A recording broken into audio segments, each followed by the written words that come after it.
we are discussing a very important judgment of the Honorable Supreme Court, Janhit Abhiyan versus Union of India case.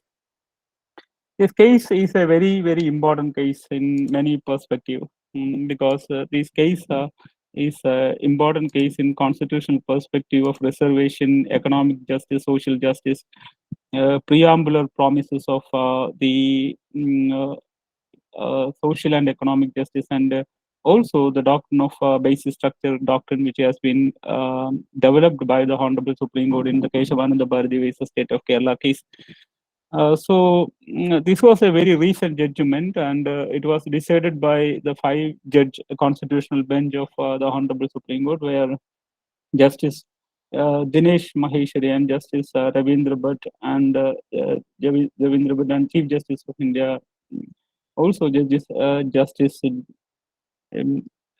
Billa Trivedi and Justice Pardiwala was there.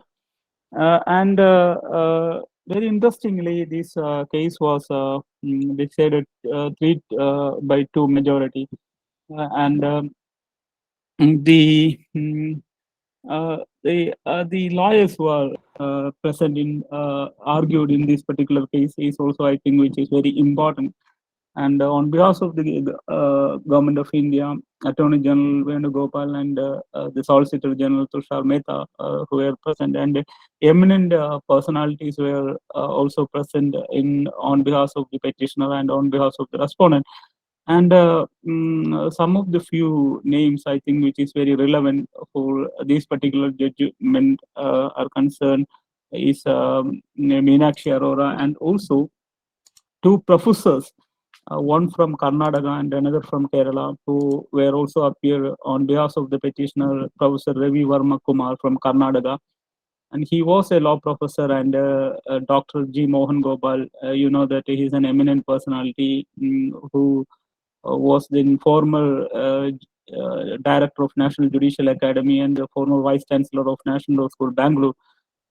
He appeared on behalf of the petitioner in this particular case, and another Malayali was also there, is Kalishwar Raj, Advocate Kalishwar Raj, who was also part of this case, and VK Biju is, I think, he is also a Malayali, but at the same time,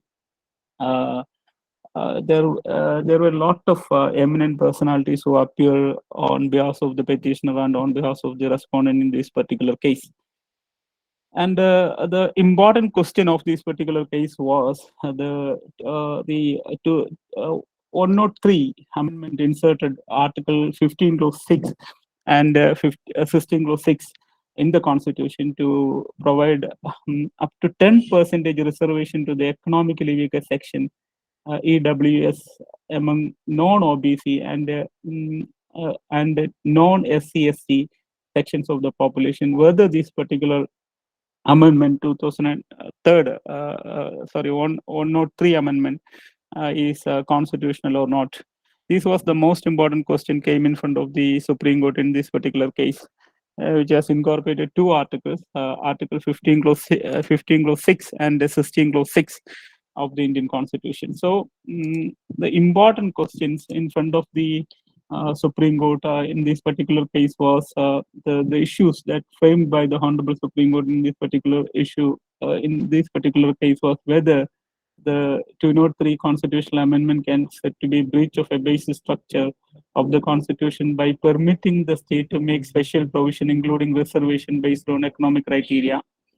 And second question is whether 2003 constitutional amendment can be said to be breach the basic structure of the Constitution in excluding the socially and economically backward classes and OBCs and SC/ST from the scope of EWS reservation. And the third important issue was whether the cap of 50% refer in the earlier decision of the Supreme Court, that is especially in the Indira Sahni versus Union of India case, can be considered to be a part of the basic structure of the Constitution. If so, can the 103 constitutional amendment be said to breach the basic structure of the Constitution?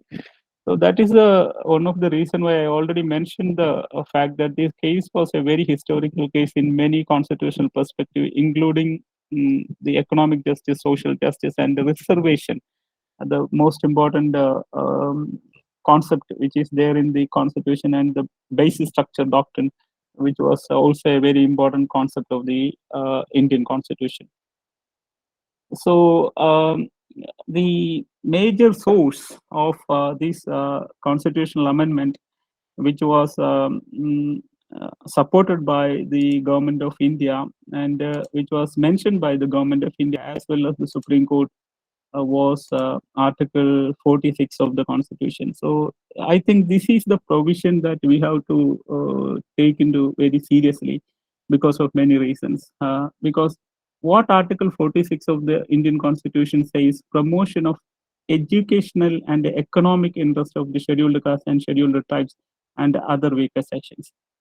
So from the contention of the Union Government of India and from the contention of the majority judgment, they are saying the fact that they have a responsibility to uphold this provision of the Constitution in order to constitutionalize EWS reservation, which is made by the Parliament in the Constitutional 103 amendment. So, what is the explanation of this article? Is the state shall promote with a special care and educational and economic interest of the weaker sections of the people, and in particular the scheduled caste and scheduled tribes, and shall protect them from social injustice and all form of exploitations.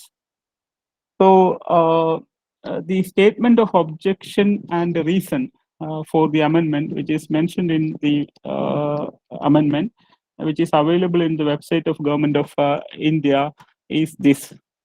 That is, the economically weaker sections of the citizens are not eligible for the benefit of reservation, with a view to fulfill the mandate of Article 46 and to ensure that the economically weaker sections of citizens get a fair chance of receiving higher education and participation in the employment in the service of the state.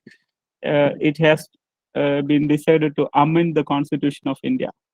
So the core provision of the Constitution, which is responsible for EWS, is Article 46 of the Constitution. So this is the contention of the Government of India, and this is also the contention of the majority judges.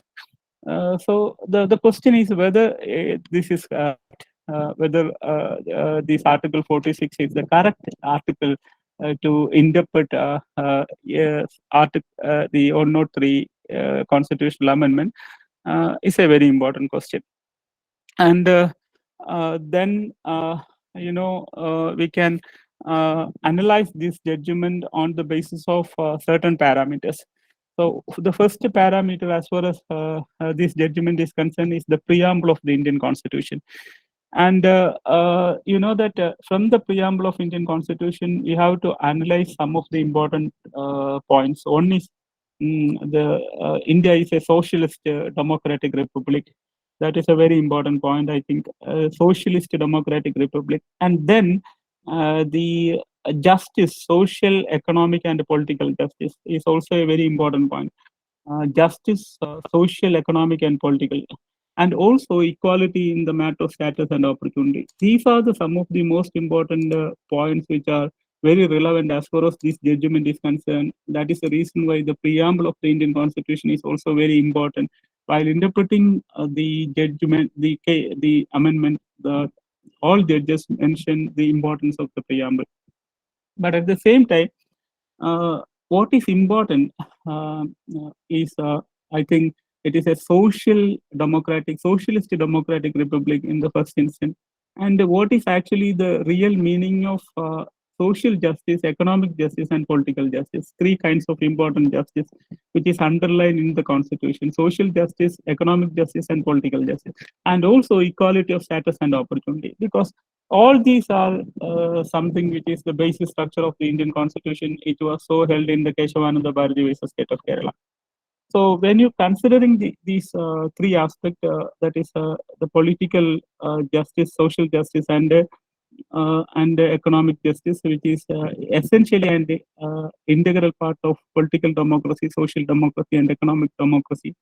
There was a statement from Dr. Ambedkar, because Ambedkar said that the political democracy cannot last unless there lies a basis of its social democracy. What does social democracy means? It means a way of life which recognizes liberty, equality, and fraternity as a principle of life. So I think this social democratic concept is very important in this particular case. So how it is so? Because of the reason that first of all we can find out what is economic justice.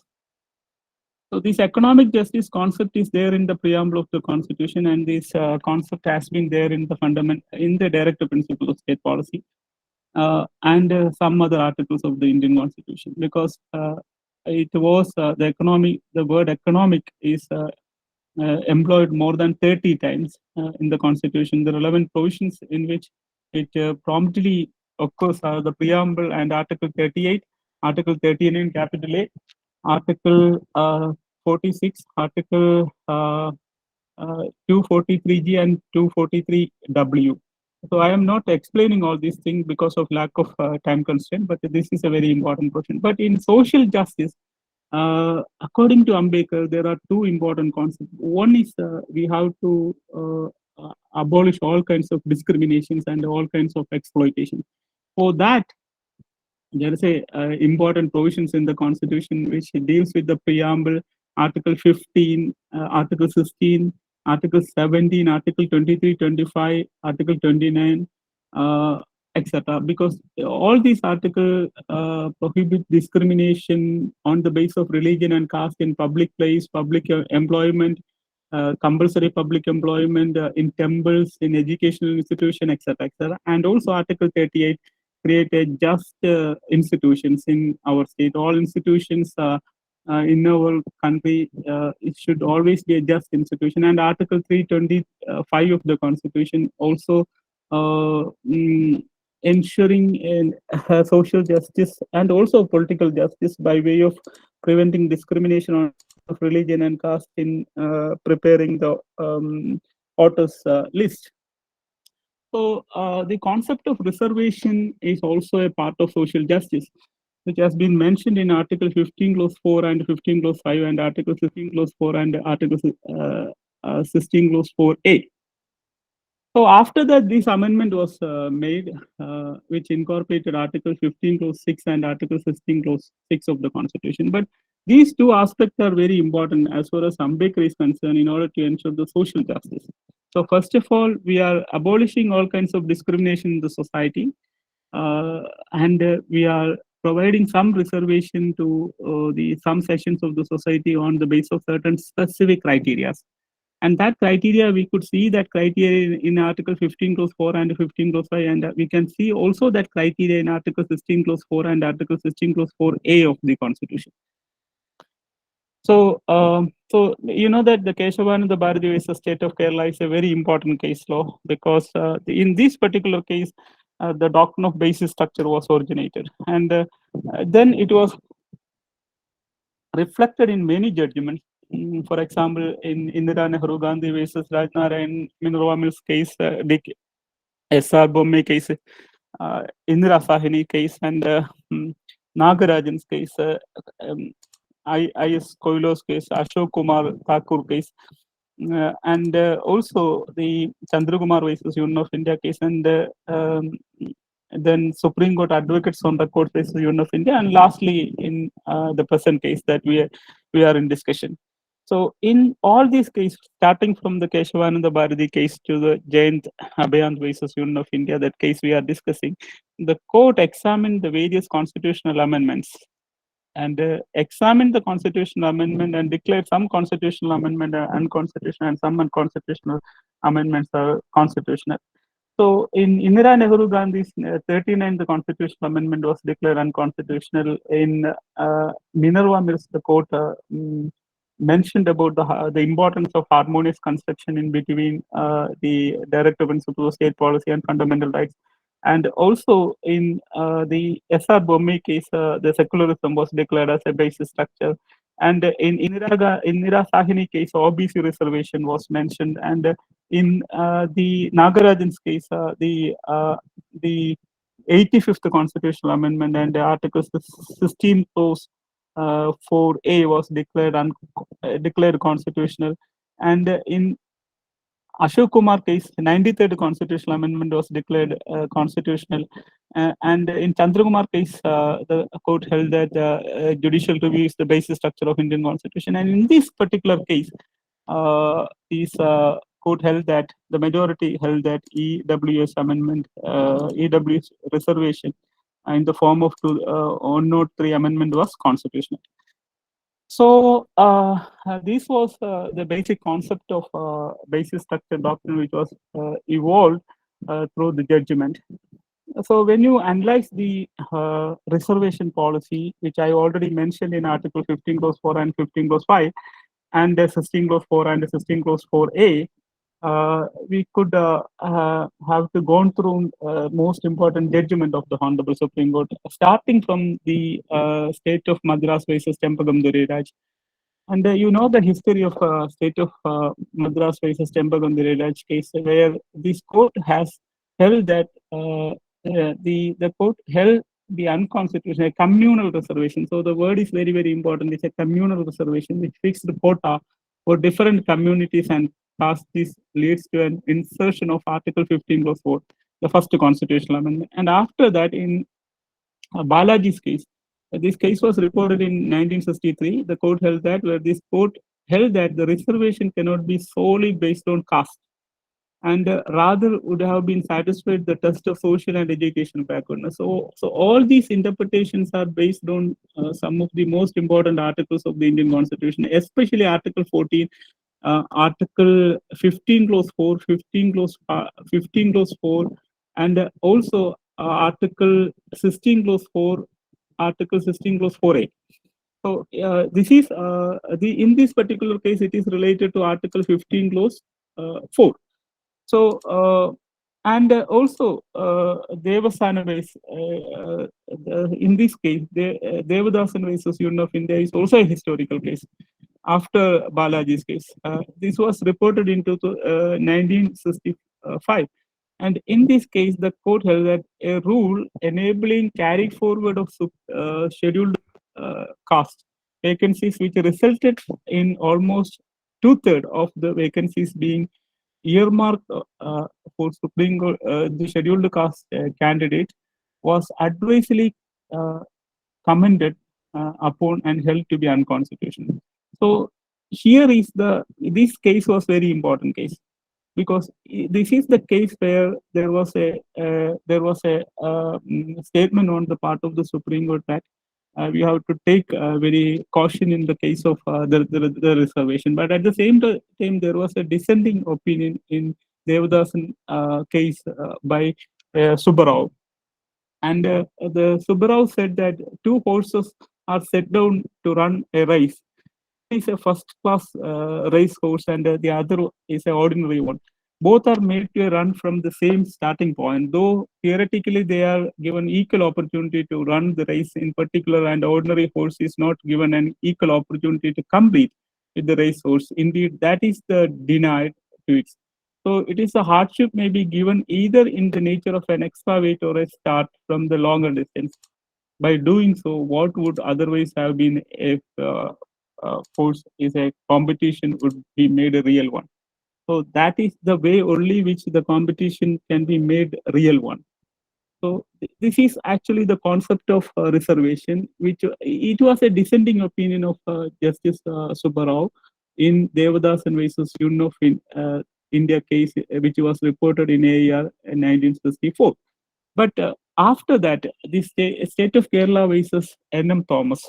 This case was a very important case because the majority of 7 judges of the bench is accepted the dissenting view of K. Subbarao in Devadasan's case, in N.M. Thomas case.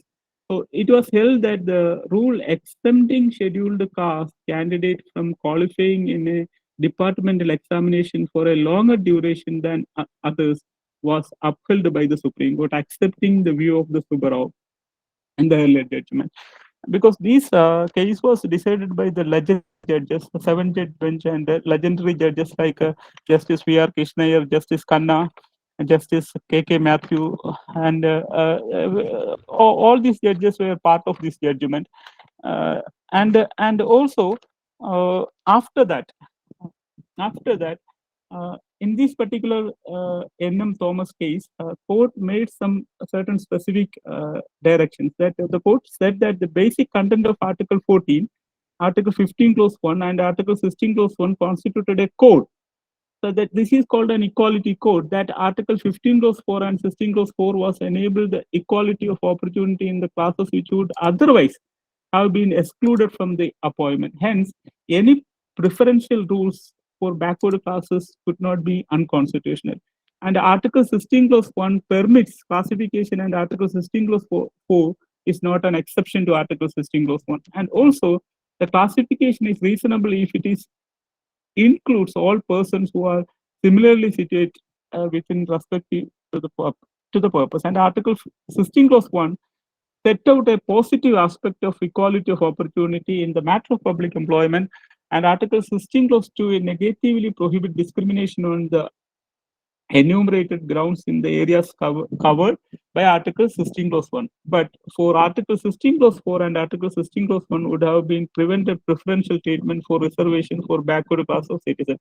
So this is the first case that is in Thomas case. The court made certain remarks with respect to Article 16 clause 1 and Article 16 clause 4.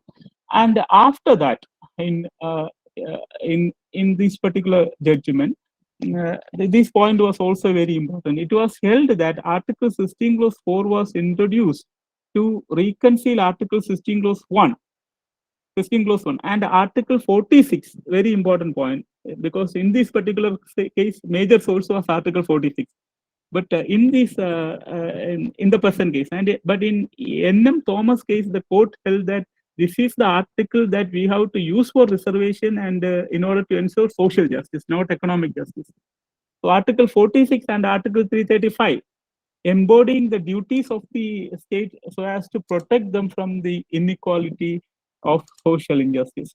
And a very landmark case as far as the reservation is concerned, which is the Indira Sahni versus Union of India, because the validity of an office memorandum which introduced 27% quota in favor of other backward classes in relation to central government posts and services, you know that the relevancy of Indira Sahini's case. We have to look into Indira Sahini's case in the light of this particular judgment because of the reason that it is a 9-judge bench judgment and refers the backward classes of citizens within Article 16 clause 4 refers to social and educational backwardness while interpreting Article 16 clause 4 of Indian Constitution. And the court also held that Article 16 clause 4 is a facet and a part of Article 16 clause 1 and not an exception to the later, which was also held in the earlier judgment. And the caste alone cannot be determining. Caste alone can be the determining factor to decide social and educational backwardness, and the caste can be or can often be a social class in India. That is also a very important point. And economic criteria alone for determining backwardness of classes or a group is impermissible. That is a very important point. Economic criteria alone is an impermissible because this is a majority judgment held by the Honorable Supreme Court in Indira Sahini's case, because the indicators are social and educational backgrounds having regard to the express terms in Article 15 clause 4 and Article 16 clause 4 of the Constitution. And also, there can be a sub-classification among us backward classes of citizens for the purpose of ensuring the most vulnerable group benefit. That is also a very important thing. And there can be no reservation in promotion under Article 16 clause 4. It was subsequently amended and questioned in Nagarajan's case. And the creamy layer and more affluent sections of the other backward classes had to be identified by the state to ensure that the most deprived sections, that is also a very important point, most deprived sections were not kept out. Such category could not be claimed the benefit of reservation. So in Indira Sahini versus Union of India is a historical case. The question is whether the economic criteria alone could be a basis of such reservation was addressed in Indira Sahini's case, and the court held that such reservation based wholly on the application of economic criteria was not justified. So in Indira Sahini case, what was the real purpose of reservation has been mentioned in para 694. The objective behind clause 4 of Article 16 was to share of state power. That is very important thing, which was argued by many lawyers in this particular case, including Dr. Mohan Gobal sir, because reservation indicate representation. It is indicate the proper representation in the public offices. That is the main purpose of reservation, as indicated by the framers of the constitution, including Dr. Ambedkar, because Dr. Ambedkar said we need a due share. So that is actually the spirit of the reservation, which is mentioned in N.M. Thomas case and also in Indira Sayani's case. And also, this quote in paragraph 694 stated that the state power, which was almost exclusively 68% monopolized by the upper caste, a few communities was now sought to be made broad-based, and the backward communities who were still then kept out of sense of power were sought to be indicated there into the sense that was not practicable in the normal course. A special provision was made to effluate that objective. In short, the objective behind Article 16 Clause 4 is very important point. Empowerment of the deprived backward communities. It is actually this reservation, the purpose of reservation mentioned in Article 16 Clause 4 is an empowerment of deprived backward communities to give them a share in the administrative apparatus and in the government of the in the governance of the community. And also this paragraph is, I think, it is very important, mentioned in the next paragraph. It is a well-known fact that still independence, the administrative apparatus was manned almost exclusively by the members of upper caste. And the Sudras, scheduled caste and scheduled tribes, and other similar backward social groups among Muslims and Christians had practically no entry into the administrative apparatus. So it was this imbalance which was sought to be redressed by providing for reservation in favor of such backward classes. In this sense, Dr. Rajiv Devan's may be the right when he says that the objective of Article 16 Clause 4 was empowerment of the backward classes. The idea was to enable them to share the state power.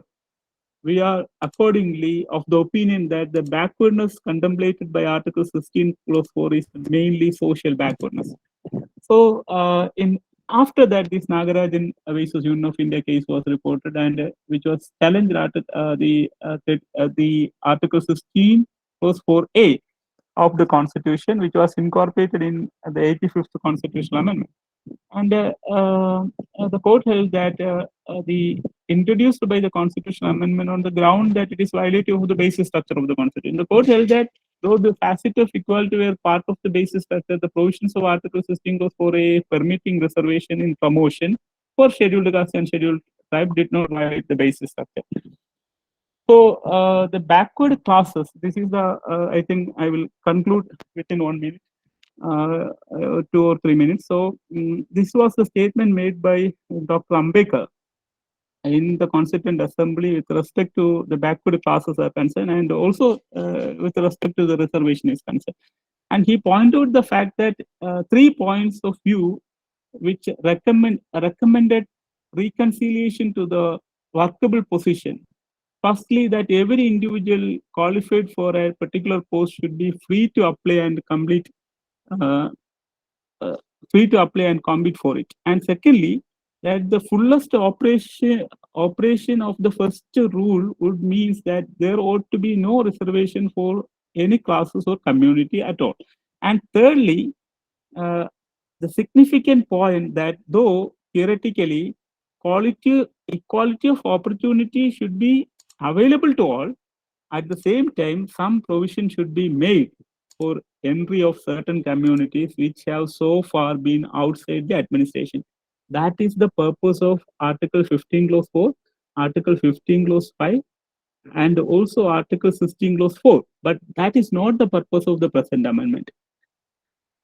That is the most important point. And indicating Article 16 Clause, Article 46.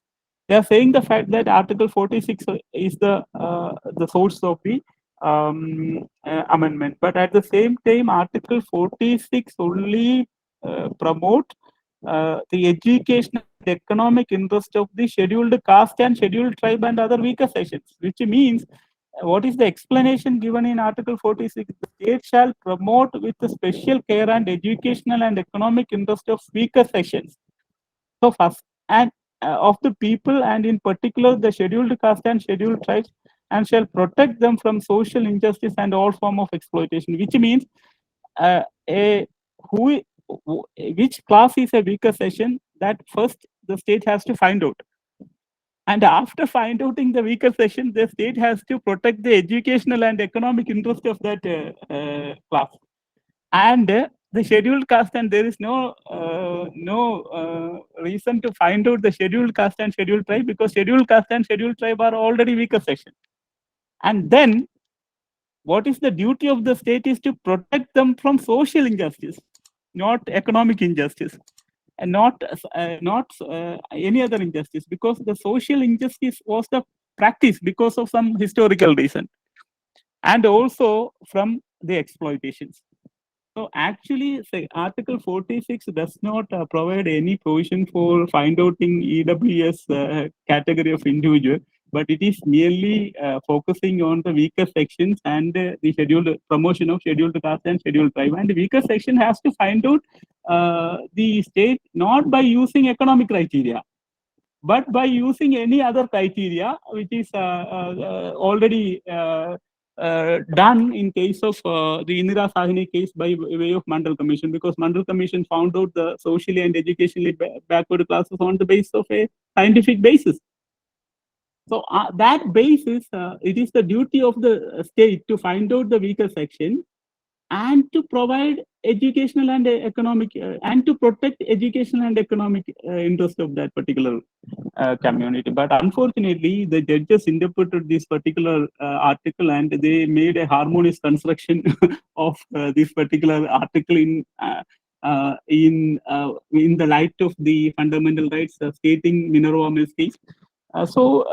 Actually, this is the reason. So this was the statement of Ambedkar, and Ambedkar also said that at the same time, I said we had to reconcile this formula with the demand made by certain communities that administration, which has now the historical reason, be controlled by a community or few communities. That situation should disappear, and that the others must have an opportunity to getting into the public service. That is a very important point. And in the Sinho Commission, you know that because of lack of time constraint, you to just refer Sinho Commission, you will understand that what was actually the situation of the OBC and the scheduled caste and scheduled tribes, because they are the most suffering sections of the society. And without uplifting that society first, giving reservation, economic reservation to the forward caste is absolutely unconstitutional, and it is basically violation of the basic structure of Indian Constitution. It was so held by Ravindra Bhatt, Ravindra Bhatt and Justice Ravindra Bhatt and the Chief Justice of India in their classical judgment. So you just gone through this judgment, and especially you just gone through the entire judgment, and you just listen what was Ravindra Bhatt said, because he logically concluded the EWS this amendment with the by citing relevant judgment and relevant law. So this was so that is one of the major reason why this EWS amendment, in my point of view, is actually is not is actually unconstitutional, because of the reason that Article 46 is not a correct source for a law for interpreting economic justice. More than economic justice, it indicates social justice. And the Indira Sahini case judgment is a law of the land by virtue of Article 141 of Indian Constitution. It could not be touched by a lower bench. And more than economic reservation, this amendment promotes caste-based discrimination, which is fundamentally against the spirit of the Constitution and the Equality Code, which is already declared as a basic structure of the Constitution. Thank you very much. Even though I taken a few more minutes. Sorry for that. Thank you very much.